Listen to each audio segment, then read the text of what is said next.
Une femme a 4 maris, elle doit donc changer les draps tous les jours, ignorant que chacun d'eux veut la tuer. Simplement parce que la femme prend plaisir à les torturer chaque jour, non seulement elle a fait couper son bel époux cygne noir et l'a empoisonné pour le rendre muet, mais elle a aussi aveuglé son époux renard blanc à la beauté divine. Même l'ours blanc, qui est un combattant puissant, a été transformé en légume comateux par une prise de pouvoir brutale, seul le dernier mari est rusé. Ce qui lui a permis d'échapper à ses griffes, car c'est un œuf, et un œuf qui n'a pas éclos depuis 17 ans. On ne sait pas quelle espèce d'ours aveuglé d'œuf noir, sous sa torture, les maris s'assombrissent progressivement et s'apprêtent à conspirer pour tuer la femme. À ce moment-là, une fille qui a éveillé des pouvoirs spatiaux à la fin du monde s'est téléportée dans le corps de cet ours panda femelle, Zanzen, et elle a frissonné en pensant au comportement autodestructeur de l'hôte original.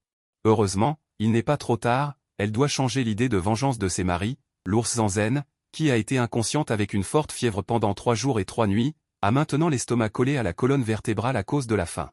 Dès qu'elle a ouvert les yeux, elle a juste voulu trouver quelque chose à manger, l'époux renard blanc aveugle qui dormait à côté d'elle a senti le changement dans son rythme respiratoire. Soudain, il s'est réveillé et s'est redressé. « Qu'est-ce que tu vas faire ?» Zanzen l'a vue si nerveuse. Elle a immédiatement compris qu'il avait peur qu'elle fasse des bêtises. « J'ai juste faim et je veux trouver quelque chose à manger, continue de dormir, ne t'occupe pas de moi. » Bien que Huaki ne puisse pas voir l'expression de Xion Zanzen, il pouvait entendre que son ton était harmonieux, et plus c'était le cas, plus Huaki était vigilant. « Je vais t'en chercher. » Dès que les mots sont tombés, une lumière a brillé du bout de ses doigts. Huaki s'est transformé en une forme humaine en un clin d'œil, comme par magie, avec des cheveux argentés et soyeux et des traits délicats comme une peinture.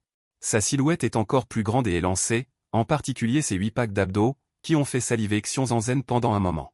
Huaki a trouvé un bâton au bord du lit, puis est entré dans la réserve en explorant, le bout de ses doigts contenant 2 paniers remplis de poissons. Un autre panier était rempli de toutes sortes de fruits sauvages. Xion Zanzen a pris un fruit et l'a essuyé avec sa main avant de le manger. Il n'y a pas moyen, elle a vraiment trop faim, elle regarde les 2 autres paniers de poissons. Se souvenant dans la mémoire de l'hôte original que le poisson était un aliment très difficile à manger, la principale raison étant que la méthode de cuisson était trop simple. À part griller, c'est soit mijoter dans de l'eau claire, soit manger cru. Dans sa vie antérieure, Xion Zanzen avait un bon talent de cuisinier, même avec des ingrédients simples, elle pouvait préparer de délicieux plats. Alors elle ramassa un poisson et sortit de la grotte. Huaki entendit Xion Zanzen prendre quelque chose et sortir, alors il devint immédiatement vigilant. Il s'est dépêché de bloquer la porte avec son corps. « Qu'est-ce que tu vas encore faire ?» Xion Zanzen leva impuissant le poisson dans sa main. Agitant devant les yeux flous de Huaki, « Je vais faire griller un poisson à manger, du poisson grillé ?» Il y a quelques jours, parce qu'elle mangeait du poisson grillé tous les jours, Xion Zanzen s'est souvent énervé, sans parler de savoir s'il aimait ça ou non. Cet ours femelle paresseux qui n'a jamais travaillé de sa vie, sait-il griller du poisson? Il vaudrait mieux dire qu'il veut encore faire des bêtises. Bien que Huaki n'appréciât pas non plus sa propre Sixion, il avait un bon tempérament de naturé, même en colère et en dégoût. Il gardait toujours une attitude douce. Ton deuxième mari, Moran, t'en a déjà fait cuire avant de sortir, enveloppé dans des feuilles. Xion Zanzen se retourna et vit effectivement un tas de feuilles par terre, l'ouvrit et trouva un poisson grillé croustillant à l'extérieur et tendre à l'intérieur. Il en prit une bouchée et leva joyeusement ses 2 sourcils très hauts. Il y a du sel. C'est bon. En entendant Xion Zanzen manger avec délectation, le cœur inquiet de Huaki finit par se calmer. Il semble qu'il ait eu raison de saupoudrer du sel sur le poisson aujourd'hui, bien que le sel soit précieux, mais au moins il n'a pas fait d'histoire. Juste au moment où Huaki pensait que Xion Zanzen se calmerait un moment, il entendit Xion Zanzen dire « Trouve-moi un panier en bambou. Je vais sortir. » Le cœur de Huaki, qui venait de se calmer, se remit à battre. « Que vas-tu faire en sortant encore ?» Tout en cherchant un panier en bambou, Xion Zanzen répondit « Nous mangeons du poisson tous les jours, sans parler de moi. Tu en as aussi marre, n'est-ce pas? L'autre jour, j'ai vu un champ de pommes de terre au bord de la rivière, je vais en déterrer et changer un peu de goût. » Huaki ne savait pas ce qu'étaient les pommes de terre, et pensait que Xion Zanzen cherchait une excuse pour sortir et semer le trouble, mais s'il insistait pour sortir, il ne pouvait pas l'empêcher de force. Après tout, la tribu protège beaucoup les Sixions, et si ça dégénère, il risquait d'être accusé d'avoir intentionnellement blessé la Sixion. Il ne pouvait donc que trouver une excuse pour le repousser. Attends que Moran revienne et laisse-le y aller. En pensant à ce que l'hôte original avait fait auparavant, Xion Zanzen comprit pourquoi Huaki était si nerveux, alors il expliqua calmement. La nourriture de toute notre famille dépend de Moran, n'est-ce pas trop dur pour lui? Huaki pensait aussi que ce que Xion Zanzen disait avait du sens. Mais pouvait-il être si gentil? Qu'est-ce que c'est que cette chose appelée pomme de terre? Est-ce vraiment comestible? Voyant que l'attitude de Huaki était un peu plus souple, Xion Zanzen dit encore, « Pourquoi ne viens-tu pas avec moi? Rapporter de la nourriture peut aussi soulager un peu le fardeau de Moran. » N'est-ce pas une bonne chose? Puisque Xiongzhen avait dit les choses à ce point, que pouvait-il dire d'autre? Les deux hommes partirent chacun avec un panier en bambou sur le dos, et arrivèrent près de la rivière où ils virent un grand champ de pommes de terre sauvages. Xiongzhen était très heureux. De toute façon, Huaki ne pouvait pas voir, il sortit généreusement deux pelles de son espace et en donna une à Huaki. Huaki tâta la pelle pendant longtemps. Qu'est-ce que c'est que ça? Où l'as-tu trouvé? Ne pose pas tant de questions, travaille et c'est tout. Après avoir fini de parler, Xiongzhen s'accroupit et attrapa la main de Huaki. Voici à quoi ressemble une pomme de terre, et ensuite tu utilises l'outil que tu as dans la main pour creuser autour d'elle, et tu pourras l'obtenir. Tout en parlant, Xiongzhen mit une pomme de terre dans sa main. Tu as compris? J'ai compris. Huaki pensa pour la première fois que Xiongzhen sentait si bon, ses mains étaient si petites et si douces, si seulement sa personnalité était aussi douce. Immédiatement, il a chassé cette idée. Si Xiongzhen était une bonne femelle, il n'aurait jamais eu sa chance. L'idée lui traversa l'esprit et il se mit au travail. Il commença à déterrer les pommes de terre selon la méthode que Xiongzhen lui avait enseignée. Au début, il en a cassé plusieurs parce qu'il ne maîtrisait pas la force. Après quelques essais, il a rapidement trouvé l'astuce. Bientôt, tout le champ de pommes de terre a été déterré par Huaki seul. À l'origine, Xiongzhen était venu déterrer avec lui, mais après l'avoir vu déterrer si vite et si facilement, elle s'est contentée de le suivre pour ramasser les pommes de terre.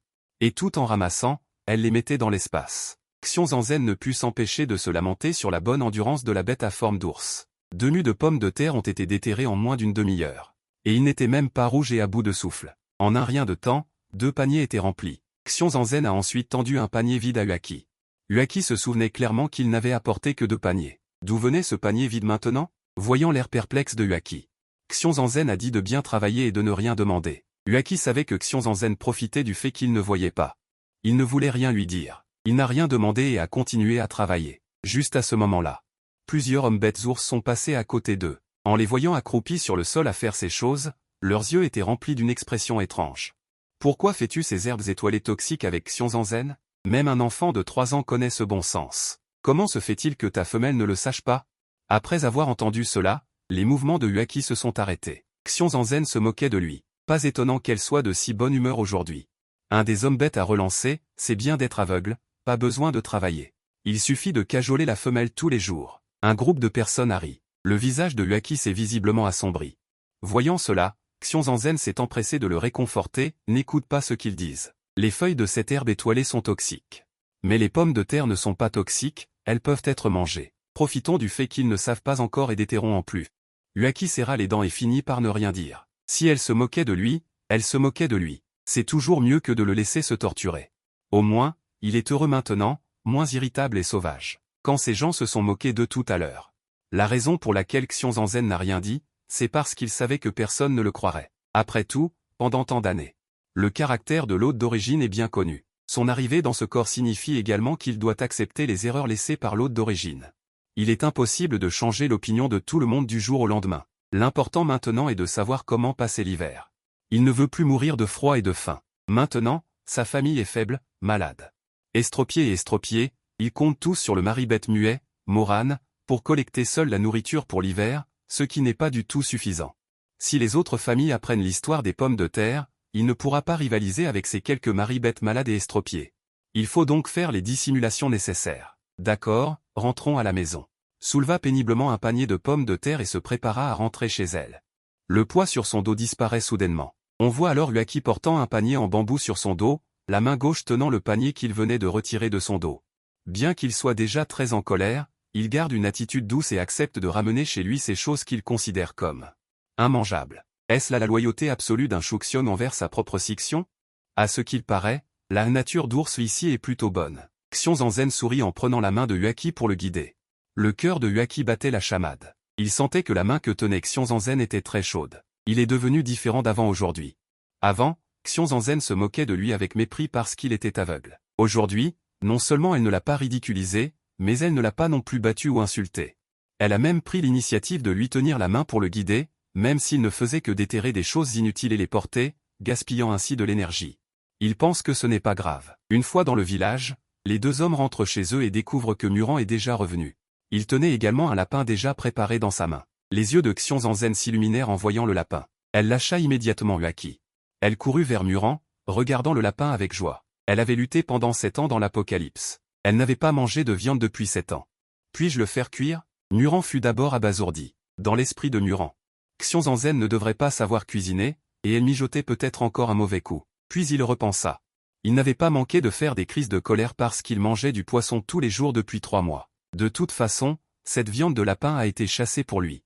Qu'il fasse ce qu'il veut. Muran acquiesça, mais son visage changea légèrement en voyant le panier que tenait Huaki dans sa main. Xiongzhen expliqua avec désinvolture que cela s'appelait des pommes de terre. C'est comestible. Puis elle entra dans la grotte et commença à préparer le lapin. Juste au moment où Muran écoutait Huaki parler. Xiongzhen sortit un briquet pour allumer le feu, puis le remit dans l'espace. Le feu s'alluma rapidement. Muran manqua justement ce moment et trouva cela incroyable. Xiongzhen sortit de nulle part. Des boîtes et des outils étranges. Muran était stupéfait. Il n'avait jamais vu ces choses auparavant. Pour Xiongzhen, il n'était pas nécessaire de se méfier de ces deux personnes. L'un était aveugle et ne pouvait pas voir, l'autre était muet et ne pouvait pas parler. De plus, ils étaient tous les deux des Shuxiong qu'elle avait marqués.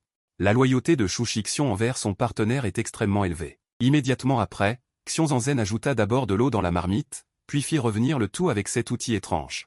Tout en faisant revenir, elle ajouta des assaisonnements inconnus, puis sortit quelques pommes de terre du panier, les éplucha, les coupa en morceaux et les jeta dans la marmite. En voyant cela, Muran fut encore plus choqué. N'allait-il pas vraiment manger ça? Ne sait-il pas que cette chose est toxique? Muran s'avança pour tirer sur les vêtements de Xiongzhen, puis pointa d'un air grave les pommes de terre dans le panier et la nourriture dans la marmite. Il fit un signe de la main, il comprit. Muran essayait de lui dire que cette chose n'était pas comestible. Ces feuilles ne sont pas comestibles, mais celle qu'il a vue en ville s'appelle une pomme de terre, et elle n'est pas toxique, elle est comestible. Xiongzhen expliquait tout en tapotant l'épaule de Huaki avec beaucoup d'assurance, voyant que Xiongzhen n'écoutait pas ses conseils. Il tourna la tête vers Huaki, assis sur le lit de pierre, les sourcils froncés. Il ne pouvait pas parler, et Huaki ne pouvait pas voir. Il ne pouvait pas communiquer. Il tira à nouveau Xiongzhen et fit beaucoup de gestes. Bien que Xiongzhen n'ait pas compris ce qu'il gesticulait, elle devina qu'il avait peur qu'elle s'empoisonne. Xiongzhen lui expliqua patiemment une fois de plus. Le résultat fut que le visage de Muran devint de plus en plus laid, et ses gestes de plus en plus rapides. Xiongzhen renonça à lui expliquer. C'était un peu comme si un érudit rencontrait un soldat. Au lieu de gaspiller son souffle avec lui, il valait mieux ne pas expliquer. Elle éleva délibérément la voix avec joie. D'accord, j'avoue que cette marmite de légumes n'est pas pour moi. C'est pour vous deux. Si vous ne finissez pas cette marmite de légumes aujourd'hui, je vais vous en faire voir de toutes les couleurs. Effectivement, en entendant les paroles de Xiongzhen, Muran cessa de gesticuler et la regarda simplement fixement. Puis il se retourna silencieusement pour s'asseoir à côté de Huaki. Huaki soupira également. Il s'avéra que Xiongzhen avait trouvé une nouvelle façon de torturer les gens. Mais le goût de cette viande est vraiment parfumé. Il ne put s'empêcher d'avaler sa salive. Le lapin braisé était prêt. Xiongzhen sortit une grande assiette de son espace, remplie de lapin, puis sortit des bols et des baguettes et les posa sur la table de pierre. Venez manger. Après avoir fini de parler, elle s'assit en premier. Les deux bêtes mâles étaient toujours immobiles, assises sur le lit de pierre. Xiongzhen, la costaude, n'avait pas envie de s'occuper d'eux. Les pommes de terre moelleuses enrobées de sauce de lapin braisé avaient encore meilleur goût. Voyant Xiongzhen manger avec délice, les deux étaient stupéfaits. Xiongzhen n'avait-elle pas dit que c'était pour eux deux? Pourquoi a-t-elle commencé à manger en premier? N'a-t-elle pas peur de s'empoisonner? Xiongzhen a fini de manger, il en reste encore beaucoup. Les deux bêtes n'osaient toujours pas venir manger. L'une écoutait les mouvements de Xiongzhen, et l'autre la fixait constamment des yeux, observant si elle avait des réactions d'empoisonnement. Xiongzhen ne se souciait pas de l'attitude des deux bêtes. Elle se dirigea vers l'entrée de la grotte et regarda une grande étendue vide. Elle se dit que l'hiver arrivait bientôt, pourquoi ne pas construire une autre maison? Xiongzhen s'accroupit par terre et commença à dessiner avec une branche. Il devrait y avoir au moins 5 chambres, une pour chacun. Voici la cuisine.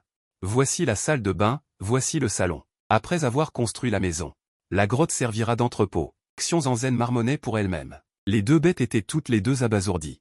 Essayons d'en manger un peu, puis nous avons tâtonné jusqu'à la table pour nous asseoir, car la viande préparée par Xiongzhen était recouverte de sauce.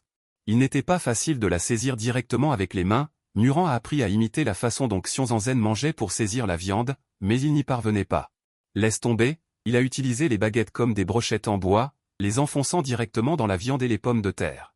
Au moment où il allait manger, il a entendu Huaki dire d'attendre. Si Xiongzhen et moi étions empoisonnés, quelques jours de repos suffiraient. Mais si tu es empoisonné, nous aurons de gros problèmes. Muran pensa que c'était raisonnable. La seule chose à peu près normale dans la famille est Xiongxing. S'il tombait, toute la famille aurait peur de ne même plus pouvoir manger. Alors il a donné la viande à Huaki. Huaki a goûté avec précaution, et soudain une lueur dorée a brillé dans ses yeux. Bien qu'elle soit froide, elle avait bon goût, la viande qu'il préparait auparavant était soit bouillie, soit grillée. C'est moins bon quand c'est froid, Huaki n'a pas pu s'empêcher de manger bouchée après bouchée, mangeant toute la viande et les pommes de terre sur les baguettes. Voyant Huaki manger avec délice, Muran déglutit, mais il observa encore un moment. Voyant que Huaki n'avait rien, Muran mangea les pommes de terre et la viande restante, c'était délicieux. De toute sa vie, il n'avait jamais mangé une nourriture aussi délicieuse, il n'en avait jamais assez, Xiongzhen avait suffisamment dessiné les plans de la maison. De retour, il a vu l'assiette vide sur la table, et a vu que leurs deux expressions étaient très peu naturelles, ils avaient sûrement mangé les pommes de terre et n'avaient pas été empoisonnés. Ils étaient probablement un peu gênés, Muran fit quelques gestes devant Xiongzhen devina qu'il voulait probablement en manger encore. « Tu veux apprendre avec moi, mais tu n'as pas craché de viande aujourd'hui, n'est-ce pas ?» Muran hocha la tête. Xiongzhen pensa soudain que s'il apprenait à Muran, il n'aurait plus à cuisiner à l'avenir. C'est bien, alors il accepta volontiers de lui apprendre à faire autre chose le soir, mais il y a autre chose à te dire maintenant. Puis il lui a parlé de son projet de construction de maison, et de la structure de la maison, après avoir écouté les idées de Xiongzhen. Huaki et Muran ont été très surpris, les tribus ordinaires vivent dans des grottes, seules certaines grandes villes de bêtes ont des maisons. Elles sont généralement construites en bois ou en pierre, et le processus de construction est relativement complexe, et il est facile de s'effondrer si cela est mal fait. Mais comment Xiongzhen savait-il tout cela? Xiongzhen répondit avec désinvolture, j'ai soudainement compris. Si superficiel, il est clair qu'il ne veut pas en parler, Huaki a également eu la présence d'esprit de ne plus demander. Muran a également remarqué que Xiongzhen était particulièrement étrange aujourd'hui, non seulement son attitude était devenue beaucoup plus douce, mais il prenait aussi l'initiative de travailler. S'il voulait faire le mal, cela ne lui ressemblait pas, avec sa façon de penser simple, s'il voulait faire le mal. Soit il frappait et insultait, soit il leur ordonnait directement de faire certaines choses. S'attendre à ce qu'il imagine des stratagèmes plus planifiés et stratégiques relèverait de l'utopie. Mais qu'il pense maintenant à la question de l'hivernage, se pourrait-il que ce soit parce qu'il a failli mourir en tombant à l'eau ce jour-là? Qu'il ait changé de tempérament après avoir vécu une expérience de vie ou de mort, quoi qu'il en soit. Il n'est pas excessif que sa Sixion veuille une maison, tant qu'il peut être comme il est maintenant, et ne pas toujours être aussi sauvage et violent. Cela ne le dérange pas de prendre le temps de lui construire une maison. Xiongzhen y a réfléchi. Elle pense qu'elle ne peut pas compter uniquement sur Moran. Cependant, Huaki a rappelé avec tact que probablement personne dans toute la tribu ne serait prêt à nous aider. Xiongzhen sait aussi qu'il est détesté par tout le monde dans cette tribu et que personne ne nous aidera. Nous allons compter sur nous-mêmes. À l'avenir, nous travaillerons ensemble sur tout. Ce matin, même pendant un petit moment. Nous avons obtenu tellement de pommes de terre. Si nous travaillons ensemble, nous en obtiendrons certainement davantage. Avec plus de pommes de terre, nous pouvons utiliser les pommes de terre pour échanger d'autres choses avec d'autres personnes. Par exemple, de la viande, du sel, du minerai, du tissu, etc. En entendant cela, Huaki et Moran ont été un peu émus. Surtout Moran. Depuis toujours, toute la nourriture de la famille dépend de lui, mais il ne sait que pêcher. Xiongzhen se plaignait donc souvent de lui. Maintenant, il dit qu'il veut partager le fardeau avec elle. Son cœur est très chaud.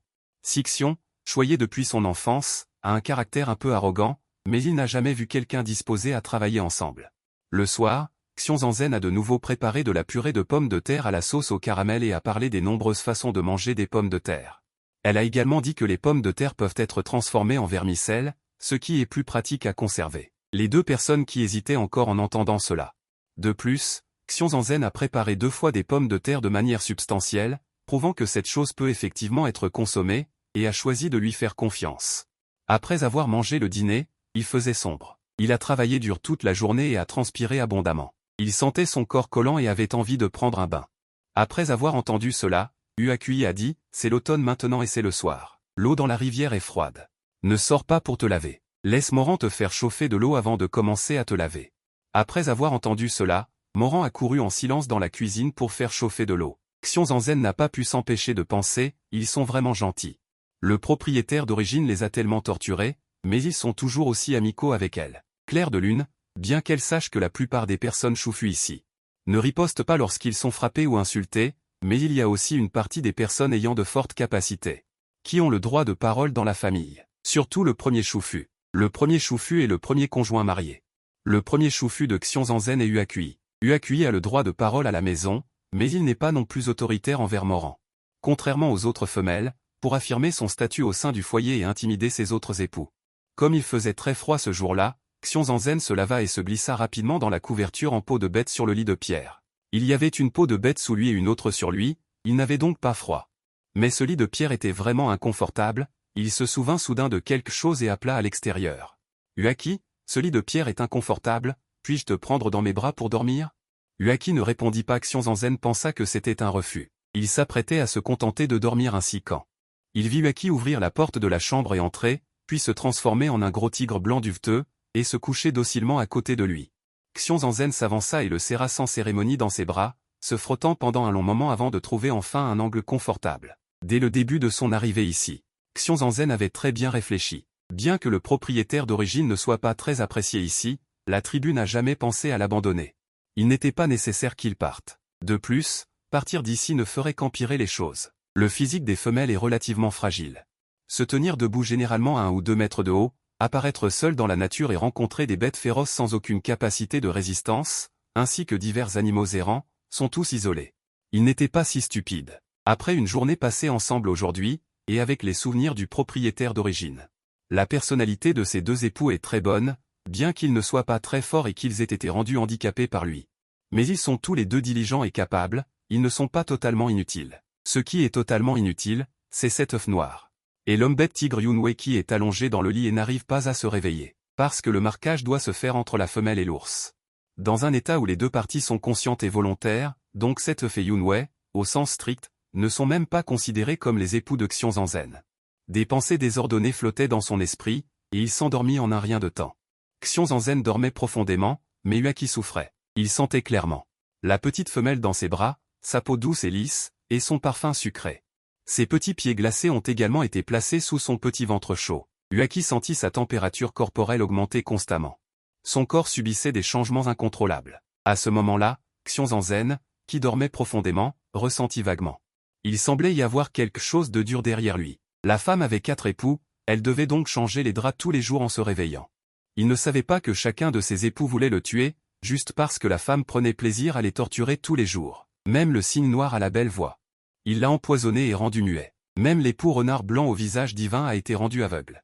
Même le renard blanc, qui était un puissant combattant, a été soumis de force et transformé en un légume dans le coma. Seul le dernier Shuxiong, rusé et sournois, a réussi à échapper à ses griffes, car il était un œuf.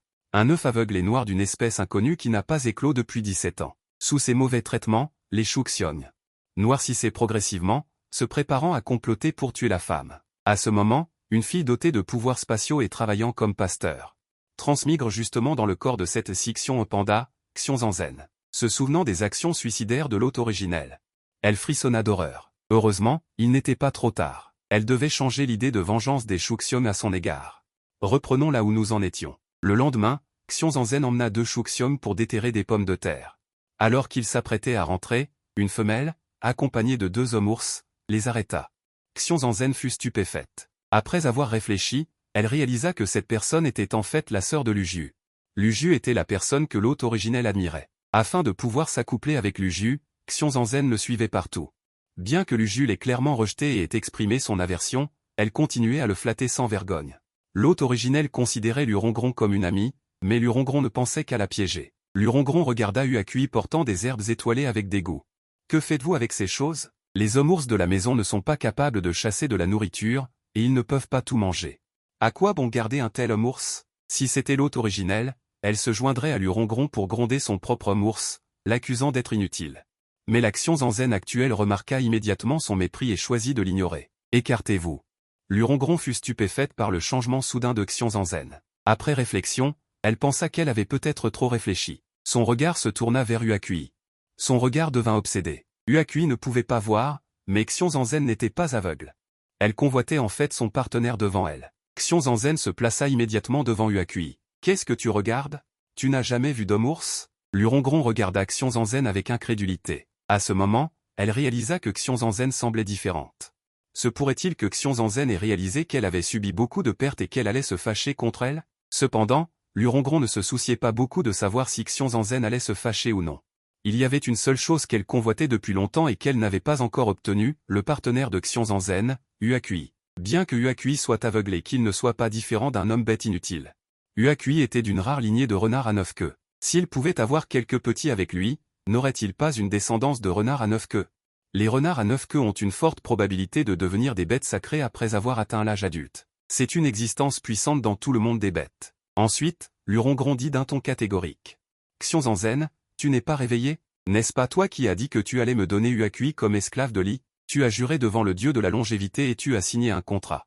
Xiongzhen fronça les sourcils. Quel serment? Quel contrat? Le monde des bêtes a des contrats? Alors que l'esprit de Xiongzhen était confus, la voix de Uaqui se fit entendre derrière elle. Tu m'as donné à quelqu'un d'autre comme esclave et tu as signé un contrat. La voix de Uaqui, d'habitude si douce, était glaciale comme jamais. Ces derniers jours, il avait cru que Xiongzhen s'était améliorée. Il ne s'attendait pas à ce qu'elle soit toujours aussi odieuse. En voyant le visage livide de Uaqui, même Moran, qui était à côté, a montré de la déception. Xiongzhen était un peu perdu. Je n'ai rien signé. Je ne sais même pas à quoi ressemble un contrat. Xiongzhen se redressa et regarda Lurongron avec calme. Puisque tu dis que j'ai signé un contrat. Alors sors-le. Lurongron répondit avec assurance, le contrat est chez moi. Vous venez avec moi, je vous le montre. Non. Une fois sur ton territoire, aurons-nous encore le choix? Si tu veux vraiment prouver quelque chose, viens chez moi avec le contrat. Pourquoi voudrais-tu me voler mon Shuxion et exiger que j'aille chez toi pour le prouver? Après avoir dit cela, Xiongzhen attrapa la main de Uaqui et se précipita vers la maison. Lurongron, laissé sur place, était rouge de colère. De retour à la maison, personne ne parlait. Moran ne pouvait pas parler. Mais il se sentait sincèrement injuste pour Uaqui. Uaqui, quant à lui, était rempli de colère. Xiongzhen l'avait tiré à la hâte. Ce qui montrait clairement qu'elle était coupable. Il semble qu'elle ait vraiment signé un contrat. Si Xiongzhen le donnait vraiment à Lurongron comme esclave, il ne verrait pas d'inconvénient à être un vagabond impitoyable. Bien qu'il soit aveugle, il était plus que capable de s'occuper de 2 femelles. De son côté, Xiongzhen ne savait pas encore que Uaqui, d'apparence douce et raffinée, était sur le point de devenir sombre. Il se souvenait sans cesse que l'hôte originel semblait avoir écrit des mots sur un morceau de bambou et y avait apposé son empreinte digitale. Parce que l'hôte originel ne savait pas lire, les mots sur ce morceau de bambou étaient flous dans sa mémoire. Peu de temps après, Lurongron amena effectivement 3 Shuxion. Il est venu chez Xiongzhen avec le contrat. Xiongzhen était un peu coupable en voyant Lurongron, menaçant. Elle fit semblant d'être calme et regarda le morceau de bambou. Lurongron ricana, c'est mon Shuxion qui a appris à écrire après 10 ans d'études. Sais-tu lire? En voyant les mots sur le morceau de bambou, Xiongzhen fut d'abord surprise, car ces mots étaient en chinois.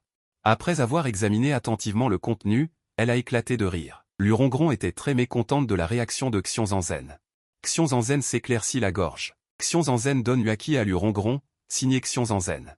Qui est Xiongzhen et qui est Uaqui? Lurongron arracha le morceau de bambou.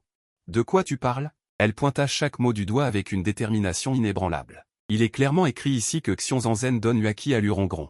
Après avoir fini de lire, elle lança un regard noir à Xiongzhen et cria, tu dis n'importe quoi parce que tu ne sais pas lire. Je vois que tu essaies juste de te défiler. À ce moment-là, Xiongzhen sentit que ce qui était écrit dessus n'avait rien à voir avec elle et reprit immédiatement confiance. Il n'y a qu'une seule signature et une seule empreinte digitale. Il n'y a pas de date, de témoin, de sceau, rien. Comment pourrait-il être valide? Espèce de Xiongzhen. Je vois clair maintenant, tu veux juste te défiler. Aujourd'hui, je vais emmener cette personne. Alors que la voix mélodieuse de Lurongron s'éteignait, l'aura des 3 Shuxiong derrière elle, qui n'avait pas dit un mot, changeait également. Sentant l'aura hostile émanant de la nature masculine de l'autre, le visage de Uaqui se crispa également. Xiongzhen. Viens ici. Xiongzhen ressentit pour la première fois l'aura imposante de Uaqui, une atmosphère tendue. Cela rendit soudain Xiongzhen nerveuse, elle courut rapidement derrière Uaqui et sortit discrètement une matraque électrique de son espace, la cachant derrière son dos.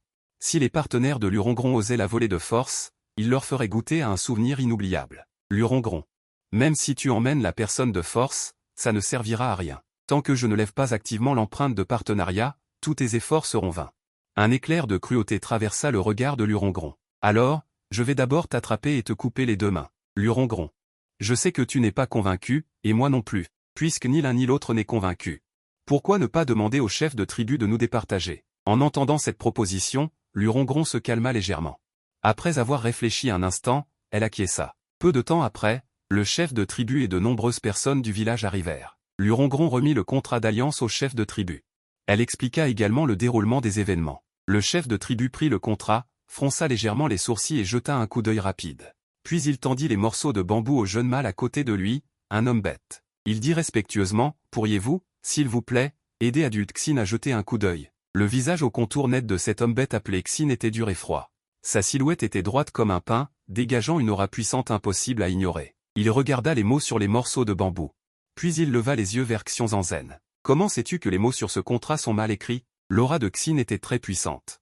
Mais Xiongzhen le regarda droit dans les yeux. Je sais lire et j'ai vu de vrais contrats. Lurongron sortit immédiatement pour réfuter. Tu n'as jamais quitté la tribu, où as-tu appris à lire? Xiongzhen dit des bêtises avec un air sérieux. Il y a quelques années, un sage est venu dans notre tribu. Il m'a appris le pinyin. Et m'a donné 2 dictionnaires. J'ai appris toute seule, en entendant ce que disait Xiongzhen. Un chuchotement se fit entendre dans la foule. Si tu peux apprendre toute seule, alors il n'y aurait plus d'hommes bêtes analphabètes dans ce monde. Même les visages des 2 maris de Xiongzhen se sont assombris, se sentant à la fois honteux et inquiets qu'elle ne cause des problèmes en disant des bêtises. Lurongron ne put s'empêcher de la ridiculiser. Tu as déjà fait assez de bouffonneries, arrête de te ridiculiser partout. Xiongzhen croisa les mains derrière le dos. Elle acquiesça d'un air grave. J'ai entendu quelqu'un dire tout à l'heure, si Xiongzhen peut apprendre à lire toute seule, alors tout le monde peut apprendre à lire tout seul. Cette remarque est logique. En effet, apprendre le pinyin et avoir un dictionnaire permet d'apprendre à lire tout seul. Ces mots de Xiongzhen semblaient absurdes aux yeux des habitants de la tribu. Les habitants de la tribu ne comprenaient pas. De plus, compte tenu de la personnalité de l'hôte original, tous ces mots étaient remis en question, mais la réaction de Xing était complètement différente de celle des Shuxiong de la tribu. Dès qu'il a entendu Xiongzhen dire qu'elle connaissait le pinyin et qu'elle avait un dictionnaire, son regard est devenu brillant. Le seigneur de la cité de Hanlin Shuxiong possède un dictionnaire incomplet, qui aurait été laissé par le Saint Sixion. Le Saint Sixion a laissé de nombreux livres précieux aux matériaux étranges. Beaucoup de caractères ci-dessus sont inconnus à cause de l'état incomplet du dictionnaire, ce qui fait que beaucoup de choses écrites dans le livre n'ont pas pu être étudiées jusqu'à présent. Il sait que la première étape pour apprendre les caractères en est le pinyin. Ce Sixion peut dire le pinyin, a un dictionnaire et sait que les caractères du livre de Qiyu sont mal écrits. Il est impossible qu'il ait été compilé par quelqu'un qui ne comprend rien. Avez-vous vraiment un dictionnaire? Est-il complet? Xiongzhen a hoché la tête. Lurongron l'a soudainement interrompu. Seigneur Xing, ne l'écoutez pas dire des bêtises. Ce Xiongzhen est un Sixion notoirement mauvais dans notre tribu. On ne peut pas croire ses paroles. Elle essaie juste d'attirer votre attention. Elle a utilisé cette astuce sur mon frère je ne sais combien de fois. Ne faites pas attention à elle. Après avoir dit cela, elle a jeté un regard noir à Xiongzhen. Xiongzhen n'était pas en colère et a souri. Tu as raison. Écoutez et voir et croire. Alors je vais sortir le dictionnaire pour que tout le monde puisse voir s'il est authentique. Cela permettra également à ce seigneur Xing de m'aider à distinguer l'authenticité. Xiongzhen s'est retournée et est retournée dans la grotte, faisant semblant de le prendre dans la pièce, mais en réalité, elle a sorti un dictionnaire xingwa de l'espace. Elle s'est approchée de Xing et lui a donné le livre avec désinvolture. Xing a été effrayé par le geste grossier de Xiongzhen. C'est un dictionnaire précieux. Puis il l'a feuilleté attentivement, page par page. Il était à la fois surpris et ravi. C'est vraiment un vrai dictionnaire. Il est toujours complet, sans pages manquantes. Actuellement, ceux qui circulent dans les grandes cités de Shuxiong sont des copies sur des lamelles de bambou ou des tablettes de bambou tressées. Celui de la cité de Hanlin Shuxiong. Le contenu est également incomplet. Il a vu une fois le dictionnaire du seigneur de la cité de Hanlin Shuxiong. Ce dictionnaire, à part la taille et la couverture qui sont différentes, le contenu à l'intérieur est exactement le même. Xing a regardé Xiongzhen avec un regard compliqué. Une chose aussi précieuse est en fait donnée à un étranger par Xiongzhen avec autant de désinvolture. N'a-t-elle pas peur qu'il vole le dictionnaire? Ne sait-elle pas à quel point un dictionnaire est précieux? C'est un vrai dictionnaire. Les mots de Xing ont provoqué un tollé général et les regards vers Xiongzhen sont devenus étranges parce que dans l'esprit de tout le monde. Un Sixion comme Xiongzhen ne mérite pas de posséder une chose aussi précieuse. Comparé au déséquilibre psychologique de tout le monde, Lurongron était plus en colère. Alors, les mots sur ce contrat sont-ils vraiment mal écrits? Xing a hoché la tête. Donc, Xiongzhen connaît les caractères. Au début, il avait fait semblant d'être analphabète et avait signé ce contrat juste pour se moquer de lui. Lurongron ne s'attendait pas à ce que Xiongzhen, qui avait toujours été manipulé par lui, se moquerait de lui un jour. Fou de rage, il serra les poings et s'apprêtait à se jeter sur Xiongzhen. Cependant, Xiongzhen, qui avait lutté pour survivre dans les derniers jours, n'était pas végétarien. Il a simplement levé la main pour bloquer la paume que Lurongron lui avait envoyée, puis il lui a giflé le visage. Avec un claquement sec, une marque de gifle claire est apparue rapidement sur le visage de Lurongron. Il couvrit sa joue d'incrédulité. Les yeux écarquillés, il regarda Xiongzhen. Les gens autour étaient également stupéfaits. Personne ne s'attendait à ce que Xiongzhen, d'apparence si fragile, ose frapper quelqu'un. Tu oses frapper Rongron? Attrapez-le et donnez-lui 100 gifles en retour.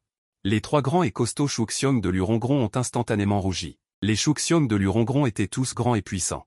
Xiongzhen avait encore un peu peur dans son cœur, mais en apparence, elle devait faire semblant d'être calme et ne pas montrer sa faiblesse pour ne pas renforcer l'élan de l'adversaire. De toute façon, devant tant de gens, il n'oserait pas blesser ainsi Xion. S'il voyait que la situation tournait mal. Muran a immédiatement tiré Xiongzhen à ses côtés et à ceux de Huaqui. Il ne pouvait pas parler, mais son regard disait à ces gens. Si vous voulez blesser son Xion, vous devrez le franchir. L'atmosphère devenait de plus en plus tendue, et on voyait que la bagarre allait éclater. Le chef d'équipe fronça les sourcils et frappa le sol avec sa paume. Qu'est-ce que c'est? Devant moi, le chef d'équipe, vous allez vous battre? Vous ne voulez plus rester dans cette tribu, c'est ça? Les paroles du chef d'équipe se firent entendre, et les Shuxiong de Lurongron n'osèrent plus provoquer. Les larmes aux yeux, Lurongron s'approcha du chef d'équipe. Chef d'équipe, c'est Xiongzhen qui ne respecte pas les règles. Il a fabriqué un faux contrat pour se jouer de moi, c'est une chose. Mais il a fait un serment devant le dieu Shu. S'il ne tient pas sa promesse, c'est un manque de respect envers le dieu Shu. C'est profaner la divinité. Lurongron a dit cela avec une voix pleine de grief et touchante. La foi du peuple en le dieu Shu est extrêmement pieuse. Mais il ne laisserait pas non plus Lurongron lui coller une étiquette de manque de respect envers le dieu Shu.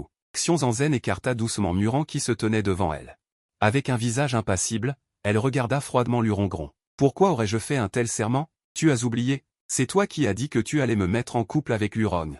Il pointa le pendentif que Lurongron portait autour du cou et continua, ce que tu portes autour du cou, c'est mon affût qui a dépensé beaucoup de pierres d'or pour l'acheter à Shusheng.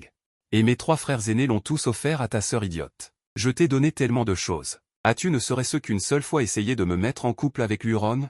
Face à l'accusation de Xiongzhen, Lurongron n'y prêta aucune attention. Que puis-je faire si Lurongron ne veut pas? Xiongzhen ricana.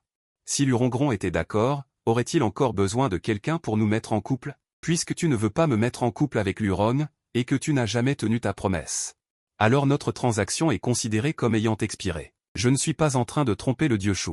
Xiongzhen a jeté son dévolu sur Luju. Mais Luju ne veut pas de Xiongzhen. C'est une chose que tout le monde dans la tribu sait. Xiongzhen n'est pas bien. Mais prendre Luju comme prétexte, prendre ses affaires et ne rien faire, Lurongron n'est pas une bonne personne non plus. Lurongron ouvrit la bouche, semblant vouloir dire quelque chose, mais les mots n'étaient pas encore sortis. Il fut interrompu sans ménagement par le chef d'équipe. Ça suffit, Rongron. Tu veux vraiment faciliter le lien entre Xiongzhen et Luju? En entendant cela, Lurongron a répondu presque sans réfléchir. Je te conseille de ne pas le faire, Xiongzhen n'est pas digne d'Aju. Juste au moment où il finissait de parler. Il remarqua que tout le monde autour de lui le regardait d'un air étrange. Il réalisa soudain qu'il avait dit quelque chose de mal. À ce moment-là, le chef d'équipe, d'un ton catégorique, dit, dans ce cas, à partir de maintenant, ne te mêle plus des affaires de Luju. L'affaire est close. Personne n'a le droit d'en reparler. Tout le monde présent était parfaitement conscient que les paroles du chef d'équipe favorisaient clairement Lurongron, mais Lurongron n'a pas compris l'intention du chef d'équipe et a continué à crier avec ressentiment. Le chef d'équipe fronça les sourcils et dit d'un ton sérieux, « Arrête. J'ai dit que cette affaire est close. Il ne doit plus y avoir d'objection. Se pourrait-il que tu n'écoutes même plus ce que je dis? Si vous n'avez rien d'autre à faire, dispersez-vous. » Bien que Lurongron soit plein de ressentiment, il n'a pas osé élever d'objection car le chef d'équipe avait déjà parlé. Tout le monde s'est dispersé les uns après les autres. Seigneur Xing s'approcha de Xiongzhen. Ce dictionnaire est très précieux. C'est le seul dictionnaire complet de tout le continent. Tu dois bien le conserver. Xiongzhen prit le dictionnaire et hésita, se sentant soudain un peu brûlant. Au début, il avait révélé par inadvertance qu'il savait lire pour sauver Huaqui. Plus tard, pour prouver qu'il disait la vérité, il en a révélé de plus en plus. En entendant ce que Xing voulait dire, le dictionnaire dans sa main était très précieux et susciterait certainement la jalousie de personnes mal intentionnées. Il pourrait même y avoir des gens qui viendraient directement le voler. Xiongzhen était troublé par les problèmes auxquels il allait devoir faire face. Puis, Seigneur Xing demanda avec une expression difficile, « Pourrais-tu me prêter ton dictionnaire pour que je l'étudie un peu ?» Semblant craindre que Xiongzhen ne soit pas d'accord. Il ajouta, « Je ne l'emporterai pas, je le regarderai ici un moment. Si tu l'aimes, je te le donnerai. » Xiongzhen était impatient de refiler cette patate chaude à Xing. Xing, tenant le dictionnaire, était abasourdi. Une chose si précieuse, cette femelle la lui donne si facilement? Se pourrait-il qu'elle veuille se lier à lui? Il leva les yeux pour regarder Xiongzhen. Bien que Xiongzhen soit en effet belle, Xing, en tant que prochain roi tigre blanc, avait des exigences très élevées dans sa recherche d'un partenaire. Il ne choisirait pas une femelle faible comme Xiongzhen. Le point le plus important est qu'il serait certainement le premier époux bestial des 7 seigneurs du futur. Mais le regard de Xing balaya le poignet de Xiongzhen. La place du premier époux bestial n'était plus disponible. Xiongzhen ne correspondait pas aux conditions de ces 7 seigneurs du futur. Xin grandit rapidement le livre Actions en zen. C'est trop précieux. Je ne peux pas l'accepter. J'ai des choses à faire, je reviendrai te voir demain. Après avoir dit cela, il s'en alla précipitamment. Xiongzhen regarda le dos de Xin qui s'enfuyait en panique et fit la moue. Pourquoi est-il parti? Il a été effrayé. Il semble que ce dictionnaire soit vraiment une patate chaude. Il doit trouver un moyen de s'en débarrasser le plus vite possible. Comment? Il n'a pas pris tes affaires? Tu es déçu? Offrir quelque chose d'aussi précieux dès la première rencontre. Tu es vraiment généreuse. Huaki ne voit pas, mais tout ce qui s'est passé, il n'en a pas manqué un mot. Il a tout entendu. Il pense que Xiongzhen offre un dictionnaire à Xin parce qu'elle le convoite. En entendant les paroles sarcastiques de Huaki, Xiongzhen a pensé qu'il était encore en colère qu'elle l'ait offert à lui Rongron pour en faire un esclave de longévité. Xiongzhen se sent coupable et prend la main de Huaki. Rassure-toi, tu seras toujours mon premier partenaire. Cela ne changera jamais. Ce que Xiongzhen voulait dire, c'est qu'elle ne l'offrirait jamais à une autre femelle comme esclave de longévité, et qu'elle ne romprait pas non plus sa relation de couple avec lui. Mais aux yeux de Huaki, est-ce qu'elle veut trouver un partenaire? Qui peut en être blâmé? Tout est de sa faute, il est aveugle. En réalité, il n'est pas différent d'un invalide. Il est normal que Xiongzhen veuille trouver un partenaire en ce moment. Ni lui ni Moran ne peuvent le protéger. Le fait qu'il ait un dictionnaire va bientôt se répandre, et les ennuis qui viendront frapper à la porte ne seront pas rares. Comme tu veux. Huaki se retourne et entre dans la grotte, son dos un peu mélancolique. Xiongzhen ne peut s'empêcher d'avoir le cœur tendre. Elle ne sait pas ce qui arrive à Huaki. Moran tire sur le bras de Xiongzhen. Il gribouille n'importe comment. Il veut dire que tu as donné un dictionnaire, une chose si précieuse, à Xin d'un coup. C'est trop soudain. Xin ne l'acceptera pas. Tu dois y aller doucement. Il s'avère que même Moran pense que Xiongzhen convoite Xin. Cependant, Xiongzhen comprend la proposition de Moran, faite avec tant d'efforts, comme « il ne faudrait pas offrir une chose aussi précieuse qu'un dictionnaire à quelqu'un d'autre. Devrais-je le garder pour moi? Est-ce que tu l'aimes aussi? Est-ce que tu sais lire aussi ?» Moran secoue rapidement la tête et les mains. « Ce n'est pas ce que je voulais dire. » Xiongzhen comprend. « Tu ne sais pas lire? Ce n'est pas grave, je vais t'apprendre. » Moran est contrarié, se retourne et s'en va en l'ignorant. La nuit. Xiongzhen retourne dans la pièce et découvre que le lit de pierre a été nettoyé et rangé, mais Huaki n'est pas là. On dirait qu'il est vraiment en colère, il ne la laisse même pas le prendre dans ses bras. Juste en y pensant. La porte s'ouvre soudainement, et le clair de lune frappe directement le haut du corps de Huaki, dessinant sa silhouette parfaite.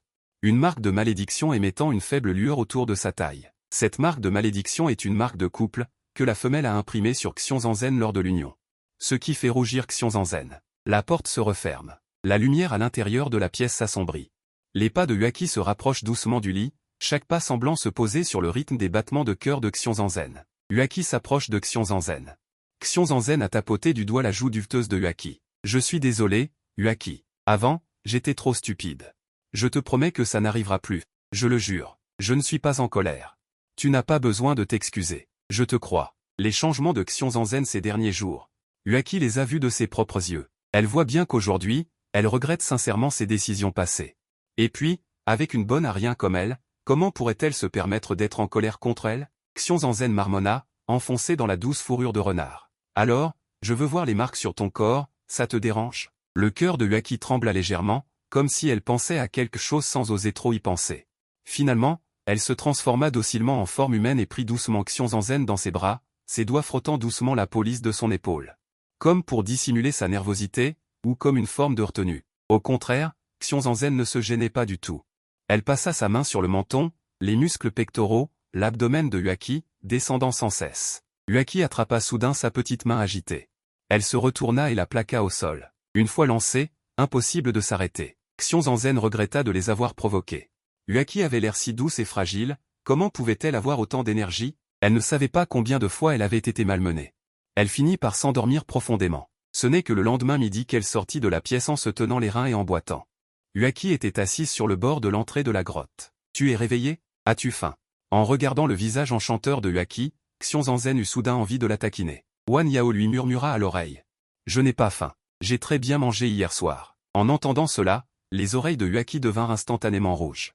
Elle ne s'attendait pas à ce que cette femelle soit si audacieuse. « Pourquoi tes oreilles sont-elles rouges ?» Xiongzhen leva la main pour toucher ses oreilles.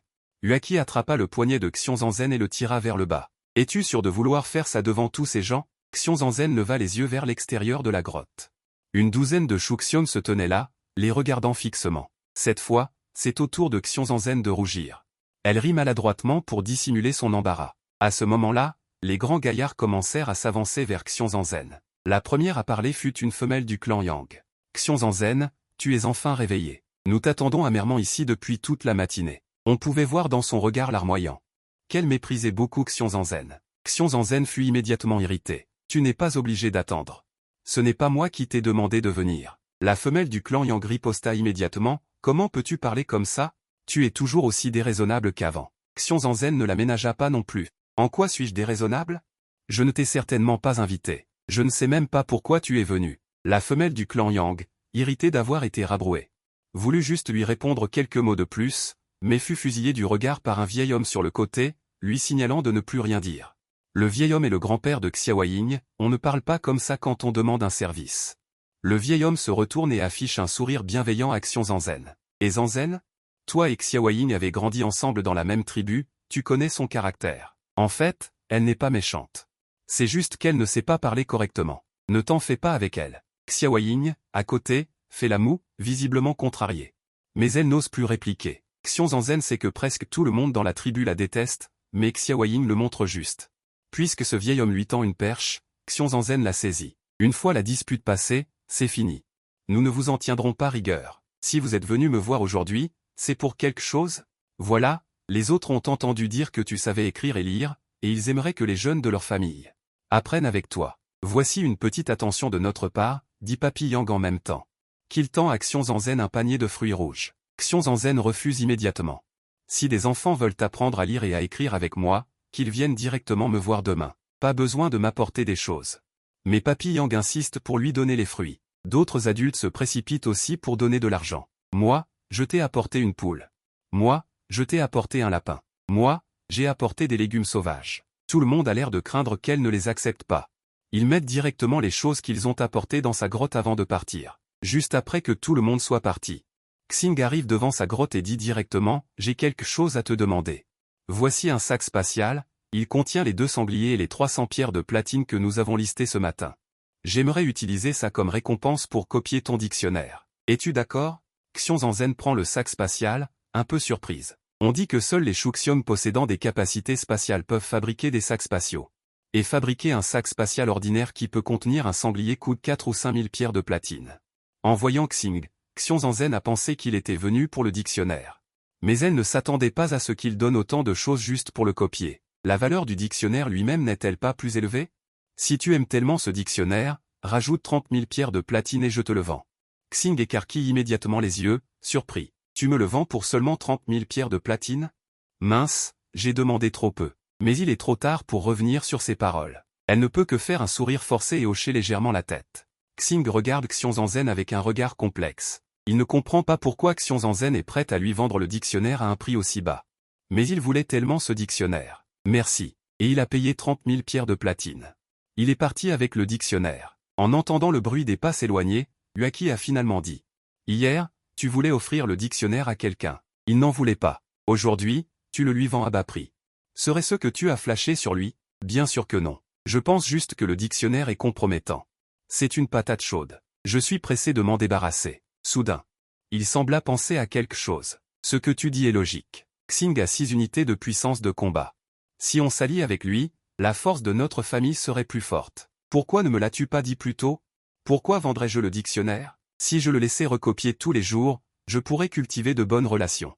Peut-être que je pourrais vraiment le conquérir. Huaki soupira silencieusement en entendant cela. Au même moment, la nouvelle que Xiongzhen avait vendu le dictionnaire à Xing s'est également répandue. Les gens de la tribu en parlaient beaucoup. Il a vendu le dictionnaire à Xing pour 30 000 pierres de platine.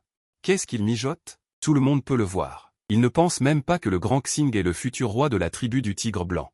Comment pourrait-il s'allier avec une personne ordinaire de cette petite tribu? Il a toujours été comme ça. Chaque fois qu'il y a un mal puissant, il le poursuit. Maintenant, il convoite le grand Xing. Certains se moquent de Xiongzhen comme toujours, et d'autres commencent à la défendre. D'accord, arrêtez de parler. Vos enfants veulent-ils toujours prendre des cours chez Xiongzhen? Depuis que Xiongzhen a commencé à enseigner les caractères aux gens de la tribu, sa réputation s'est améliorée. À ce moment-là, Xiongzhen se tenait devant cette grosse pierre, avec un bâton brûlé. Elle écrivait et fut une sur la pierre. 60 ou 70 Shuxiong suivent bruyamment et en chœur. Depuis que Xiongzhen a commencé à enseigner, la nourriture de la maison est inépuisable. Il n'est plus nécessaire de sortir chasser. Après que Xiongzhen ait vendu le dictionnaire, elle a embauché des Shuxiong pour construire une maison. Ainsi, Muran a eu beaucoup de temps libre et a également suivi tout le monde pour apprendre le pinyin. Il semblait beaucoup aimer ça. Il apprenait très sérieusement. Soudain, il y eut une forte explosion. Un homme est arrivé en courant en criant « L'aveugle, dégage !» Tout le monde a rapidement lâché ce qu'il avait en main et a couru. Ils ont vu un Shuxiong grand et puissant, avec des muscles saillants. Ses mains se sont instantanément transformées en griffes de vent, brillant d'une lumière froide. Cette personne était le Shuxiong tigre végétatif de Xiongzhen qui était allongé sur le lit. Shu Fuya, avec un rugissement sourd et féroce, attaquait Huaki avec une force tonitruante. Mise à jour, le panda de la rédemption est mis à jour. Heureux ou pas heureux. On vit Yunwei attaquer Huaki avec la force d'une armée de millions, mais tous ses mouvements frappèrent la barrière de Huaki. Malgré tous ses efforts, il ne causa aucun dommage à Huaki. Xiongzhen, qui se précipita à l'intérieur, vit cette scène et l'arrêta rapidement. Elle réalisa que la personne qui attaquait était en fait un Shuxiong qui n'était pas encore marié à elle. Elle fut vraiment surprise. Tu es réveillée. Elle pensait que Yunwei resterait ainsi pour toujours. En voyant Xiongzhen, la colère de Yunwei augmenta encore, avec une pointe de dédain. Oublie ça. Je ne me marierai pas avec toi. Quand il se réveilla, il se retrouva dans un environnement étrange.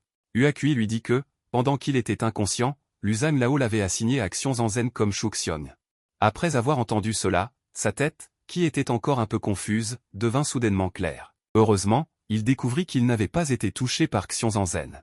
Il était encore temps. Tous les Shu de la tribu savaient que Xiongzhen était infertile, volait des choses, battait les jeunes, avait un mauvais caractère et un cœur méchant.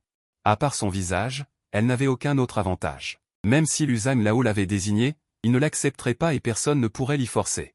Alors Yunwei insista pour partir. Xiongzhen regarda froidement Yunwei devant elle, qui était sur le point de partir.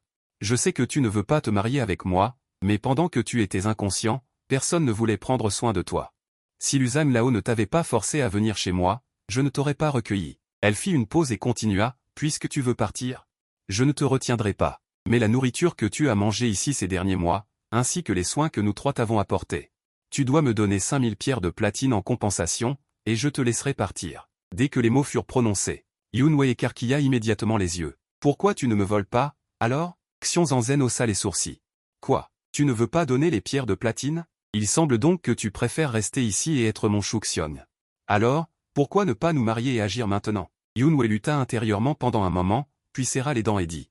5000, c'est 5000. Mais je n'ai pas autant maintenant. Je te les donnerai dans quelques jours.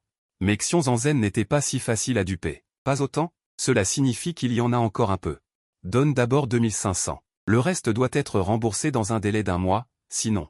Je demanderai à Huaki de te maintenir et de te marquer. Cette astuce fonctionna vraiment sur Yunwei, qui serra directement les poings.